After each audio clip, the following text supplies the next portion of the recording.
পিলখানা হত্যাকাণ্ডের সব তথ্য প্রকাশ করা হবে, বললেন প্রধান উপদেষ্টা। সিনিয়র সহকারী সচিব সাদিকুর রহমান সাময়িক বরখাস্ত। জানাবো, ছাত্রদল সভাপতির পাশে দাঁড়ালেন হাসনাত আব্দুল্লাহ। এবং সর্বশেষ জানাবো, প্রধান বিচারপতির সঙ্গে চীনের রাষ্ট্রদূতের সাক্ষাৎ। এতক্ষণ শুনছিলেন সংবাদ শিরোনাম, এবারে বিস্তারিত।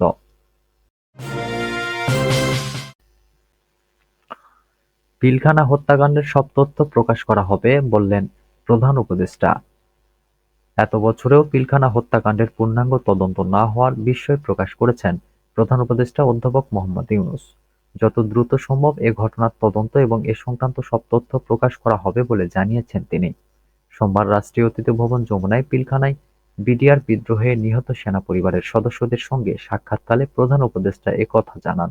সাক্ষাৎকালে পিলখানা হত্যাকাণ্ডের সুষ্ঠু পুনঃতদন্ত দাবি করেন শহীদ সেনা পরিবারের সদস্যরা। এ সময় প্রধান উপদেষ্টা বলেন, এত বছর ধরে এই হত্যাকাণ্ডের তথ্য গোপন রাখতে পারা এটি এক অবিশ্বাস্য বিষয়। আজ আপনাদের কাছ থেকে অনেক কিছু জানতে পারলাম। অধ্যাপক ইউনূস বলেন, আমাদের যতটুকু সামর্থ্য আছে তা দিয়ে এ সংক্রান্ত সব তথ্য প্রকাশ করা হবে। যত দ্রুত সম্ভব এ ঘটনার সব তথ্য একত্রিত করতে হবে। সারা দেশের মানুষ এ হত্যাকাণ্ডের সাক্ষী। জাতির পক্ষ থেকে আমরা অনুভব করি এ হত্যাকাণ্ডের বিচার আমাদের করতেই হবে। ২৫ ফেব্রুয়ারিকে শহীদ সেনা দিবস হিসেবে ঘোষণা করার দাবিও জানান শহীদ পরিবারের সদস্যরা। প্রধান উপদেষ্টার সঙ্গে আলাপকালে শহীদ পরিবারের সদস্যরা তাদের দুঃখ দুর্দশা ও পতিত স্বৈরাচার শেখ হাসিনা সরকার কিভাবে তাদের উপর মানসিক নিপীড়ন ও হয়রানি করেছে সেসবের বর্ণনা দেন। তারা জানান, বিচারের দাবি জানাতে গেলে তাদের উপর অমানসিক নিপীড়নও করা হয়েছে। সত্য বলা থেকে বিরত রাখতে তাদের উপর নানা অত্যাচার চালানো হয়েছে। শহীদ পরিবারের সদস্যরা বলেন, ঢাকা সেনানিবাসের ময়নুল রোডে শহীদ সেনা পরিবারকে পুনর্বাসনের যে প্রচারণা ফ্যাসিস্ট হাসিনা সরকার চালিয়েছে তা সর্বই মিথ্যা। কোনো শহীদ পরিবারকে সেখানে কোনো বাসা বরাদ্দ দেওয়া হয়নি। শহীদ পরিবারের সন্তানদের বিনা বেতনে লেখাপড়া সহ শহীদ পরিবারকে দেওয়া আরও অনেক প্রতিশ্রুতি রক্ষা করা হয়নি বলেও জানান তারা। এ সময় অন্যদের মধ্যে উপস্থিত ছিলেন আইন উপদেষ্টা আসিফ নজরুল, শিল্প ও গণপূর্ত উপদেষ্টা আদিলুর রহমান খান, পরিবেশ উপদেষ্টা সৈয়দা রিজওয়ানা হাসান, বিদ্যুৎ ও জ্বালানি উপদেষ্টা মোহাম্মদ ফজলুল কবির খান, উপদেষ্টা মাহবুজ আলম এবং যুব ও ক্রীড়া উপদেষ্টা আসিফ মাহমুদ সহ আরও অনেকে।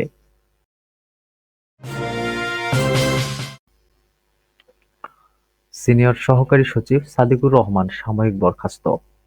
২৫ ক্যাডার নিয়ে আপত্তিকর মন্তব্য করার অভিযোগে জনপ্রশাসন মন্ত্রণালয়ের সিনিয়র সহকারী সচিব ও গাজীপুর সিটি কর্পোরেশনের সাবেক আঞ্চলিক নির্বাহী কর্মকর্তা মোহাম্মদ সাদিকুর রহমান সবুজকে চাকরি থেকে সাময়িকভাবে বরখাস্ত করা হয়েছে। সোমবার জনপ্রশাসন মন্ত্রণালয়ের সিনিয়র সচিব ডক্টর মোহাম্মদ মোখলেছুর রহমানের সই করা প্রজ্ঞাপনে তাকে বরখাস্ত করা হয়। এতে বলা হয়, সাদিকুর রহমান সবুজের বিরুদ্ধে অসৎ আচরণের অভিযোগে সরকারি কর্মচারী বিধিমালা ২০১৮ এর বিধি ৩ এর খ অনুযায়ী বিভাগীয় ব্যবস্থা গ্রহণের সিদ্ধান্ত গৃহীত হয়েছে। সরকারি কর্মচারী বিধিমালা ২০১৮ এর বিধি ১২ এর ১ অনুযায়ী কর্তৃপক্ষ তাকে চাকরি থেকে সাময়িকভাবে বরখাস্ত করার প্রয়োজন ও সমীচীন মনে করে। বিধিমালার বিধি ১২ এর ১ অনুযায়ী মোহাম্মদ সাদিকুর রহমান সবুজকে চাকরি থেকে সাময়িকভাবে বরখাস্ত করা হলো।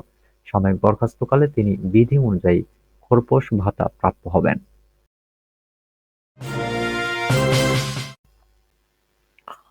ছাত্রদল সভাপতির পাশে দাঁড়ালেন হাসনাত আব্দুল্লাহ। সম্প্রতি ছাত্রদল সভাপতির একটি বক্তব্যের ভিডিও সামাজিক যোগাযোগ মাধ্যম ফেসবুকে ভাইরাল হয়েছে। ভাইরাল বক্তব্যটি অফ রেকর্ড বলে দাবি করা হয়েছে। অফ রেকর্ড এসব কথা ভাইরাল করায় শুরু হয়েছে সমালোচনা। এবার ছাত্রদল সভাপতি রাকিবুল ইসলাম রাকিবের পাশে দাঁড়ালেন বৈষম্য বিরোধী ছাত্র আন্দোলনের আহ্বায়ক হাসনাত আব্দুল্লাহ।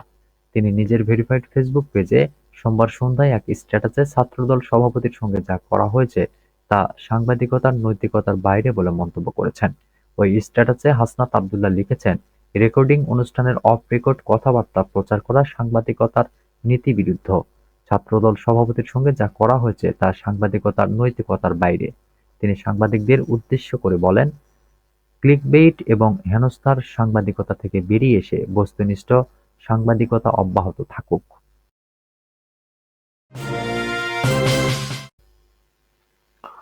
প্রধান বিচারপতির সঙ্গে চীনের রাষ্ট্রদূতের সাক্ষাৎ।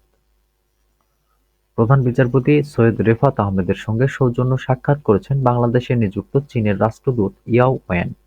সোমবার সকালে প্রধান বিচারপতির কার্যালয়ে এ সাক্ষাৎ অনুষ্ঠিত হয়। রাষ্ট্রদূতের নেতৃত্বে ৩ সদস্যের প্রতিনিধি দল পারস্পরিক কুশলতা বিনিময়ের পাশাপাশি তারা বাংলাদেশ ও চীনের মধ্যকার দীর্ঘকালের দ্বিপাক্ষিক ঐতিহাসিক সম্পর্কে আলোচনা করেন। সুপ্রিম কোর্ট প্রশাসন জানায়, চীনের রাষ্ট্রদূত সাম্প্রতিক সময়ে দেশের বিচার বিভাগের প্রাতিষ্ঠানিক স্বতন্ত্রীকরণের বিষয়ে বাংলাদেশের প্রধান বিচারপতির নেওয়া বিভিন্ন উদ্যোগের প্রশংসা করেন। তিনি আশাবাদ ব্যক্ত করেন যে আগামী দিনগুলোতে দেশে সুশাসন প্রতিষ্ঠা ও ন্যায় বিচার নিশ্চিতকরণে বাংলাদেশের বর্তমান প্রধান বিচারপতির বলিষ্ঠ নেতৃত্ব গুরুত্বপূর্ণ ভূমিকা পালন করবে।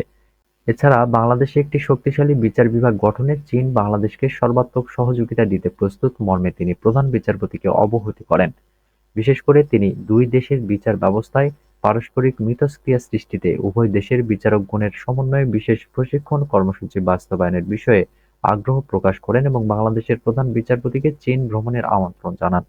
এছাড়া চীনের রাষ্ট্রদূত প্রধান বিচারপতিকে অবহিত করেন যে জুলাই ও আগস্ট মাসে সংঘটিত গণ-অভ্যুত্থানে আহতদের চিকিৎসায় তার দেশ বাংলাদেশকে প্রয়োজনীয় চিকিৎসা সরঞ্জামাদি সরবরাহ করেছে। তিনি আরও জানান, সম্প্রতি দেশের বিভিন্ন অঞ্চলে যে আকস্মিক বন্যার প্রাদুর্ভাব ঘটেছিল তা মোকাবেলায় চীন বাংলাদেশকে সহায়তা প্রদান করেছে। পারস্পরিক সুসম্পর্কের এই ধারা ভবিষ্যতেও অব্যাহত থাকবে মর্মে তিনি আশাবাদ ব্যক্ত করেন। বাংলাদেশের প্রধান বিচারপতি চীনের রাষ্ট্রদূতকে বিপ্লবোত্তর বাংলাদেশে আইনের শাসন প্রতিষ্ঠায় তার অঙ্গীকার পুনর্ব্যক্ত করেন এবং উভয় দেশের বিচার বিভাগের পারস্পরিক সম্পর্ক বাড়াতে বাংলাদেশ সুপ্রিম কোর্টের পক্ষ থেকে সম্পূর্ণ সহযোগিতার আশ্বাস দেন। তিনি বিশেষ করে উল্লেখ করেন যে ছাত্র জনতার স্বতঃস্ফূর্ত অংশগ্রহণে সংগঠিত জুলাই-আগস্ট বিপ্লবোত্তর বাংলাদেশের বিচার বিভাগ দেশে মানবাধিকারের সর্বোচ্চ সুরক্ষা দিতে বদ্ধপরিকর।